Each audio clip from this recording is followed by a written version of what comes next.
And that, we must be honest, is shocking to us. We've been taken by surprise by the whole thing. We're not the only ones who were, but we're willing to admit it. The only thing more embarrassing than being wrong in your estimates is pretending that you weren't. So why didn't we see this coming, this total loss of control? Well, because we assumed that if things were dire, serious people would be involved in fixing them. But we looked up and we saw Kamala Harris involved, and that reassured us. Harris had just come back from Europe, where she'd been conducting, quote, diplomacy with her allies, and that appeared to be proof this could not really be a big deal. The situation in Ukraine had been legitimately serious. If the future of Europe and the world hung in the balance, as now so obviously it does, of course, the Biden administration would not have sent Kamala Harris to fix it, because that's not her job. Kamala Harris's job is to trot down to the Blue Room periodically to greet delegations of TikTok influencers, or to cut occasional PSAs for the Children's Dental Health Awareness Month, which is in February, so we assumed she'd be working on that right now. But averting war with Russia, saving the civilized world, come on.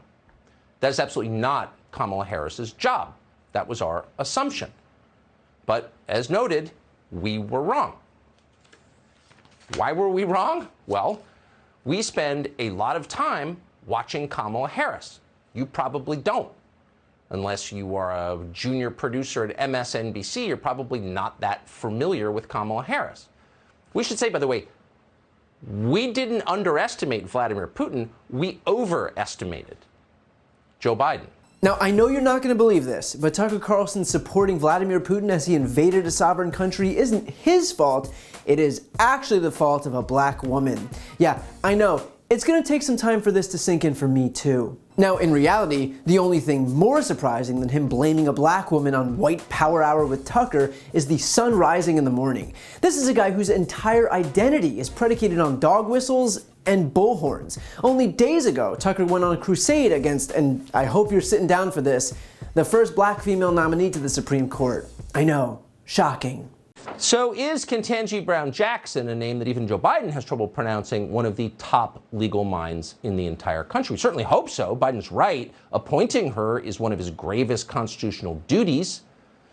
So it might be time for Joe Biden to let us know what Ketanji Brown Jackson's LSAT score was. What the hell did she do in the LSATs? Why wouldn't he tell us that? That would settle the question conclusively as to whether she's a once-in-a-generation legal talent, the next learned hand. It would seem like Americans in a democracy have a right to know that and much more before giving her a lifetime appointment, but we didn't hear that. So weird. I looked and looked and looked, and yet I couldn't find any clips of Tucker asking for Gorsuch's LSAT scores, or Kavanaugh's LSAT scores, or Amy Coney Barrett's LSAT scores. I wonder why that is. Frankly, while the overt racism isn't surprising, I expected at least a little more creativity than a reprise of Trump's whole birth certificate shtick.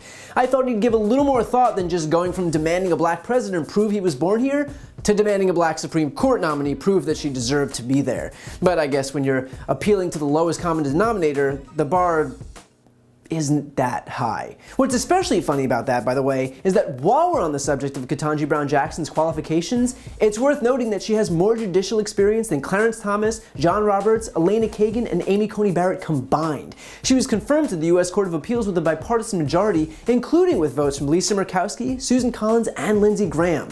She went to Harvard, became Harvard Law Review editor, graduated magna cum laude from Harvard, then cum laude from Harvard's law school. Tucker went to Trinity College and got a BA in history, paid for because he's the son of a Swanson TV dinner heiress.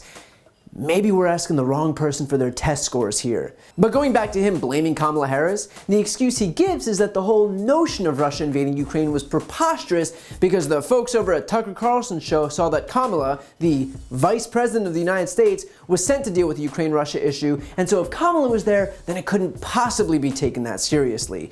That's apparently the entire calculus that the most watched cable show on the most watched network used while reporting on an impending war in Europe.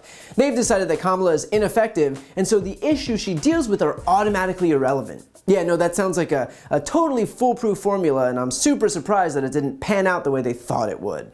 Now, in reality, besides scapegoating the first black woman he could find, Tucker's been an outspoken proponent of Vladimir Putin. Why? Because their goals are aligned. Because Putin wanted to see Trump get elected and facilitated a nationwide disinformation campaign to do exactly that. Republicans can claim no collusion until they're blue in the face, but Trump's own director of national intelligence said that Putin authorized, quote, influence operations aimed at denigrating President Biden's candidacy and the Democratic Party, supporting Trump, undermining public confidence in the electoral process, and exacerbating socio-political divisions in the United States. Trump's campaign chairman, Paul Manafort, gave Russian intelligence agencies sensitive information on polling and campaign strategy. Mike Flynn discussed lifting sanctions on the Russians that were imposed after election hacking in 2016. Don Jr., Jared Kushner, and Paul Manafort even met with a Kremlin-linked lawyer at Trump Tower for dirt on Hillary Clinton. So if you're wondering why Republicans like Tucker Carlson are falling over themselves to rehabilitate Russia's image in the United States, it's because Russia was doing Trump's bidding. Tucker doesn't give a shit whether Russia is undermining democracy on the world stage, or killing innocent civilians, or starting the biggest land war in Europe since World War II. Tucker only cares that Putin's political interests and the GOP's political interests are aligned. That is the only thing that matters. What's abundantly clear is just how much of a bad actor Tucker Carlson is. He got caught breathlessly advocating for a brutal autocrat, who everyone knew was a brutal autocrat because Putin was doing just little enough to fly under the radar. It was only when Putin exposed himself as exactly the man we all knew him to be that the optics finally got so bad that Tucker had to suddenly pretend that he had no idea this was coming and that he had no choice but to change his mind about Putin. Give me a break. And then, because he can't take responsibility for himself, he of course blamed it all on Kamala Harris because, well, she's a black woman, so why not? The fact is that behind the scenes, Tucker already showed all of us who he is. And in the fight between democracy and autocracy, we now know exactly where he stands.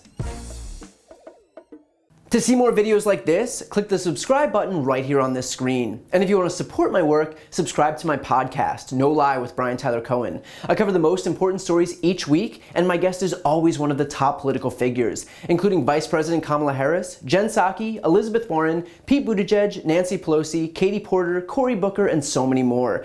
The podcast link is also right here on this screen, so give it a listen and subscribe on Apple Podcasts, Spotify, or wherever you listen to podcasts.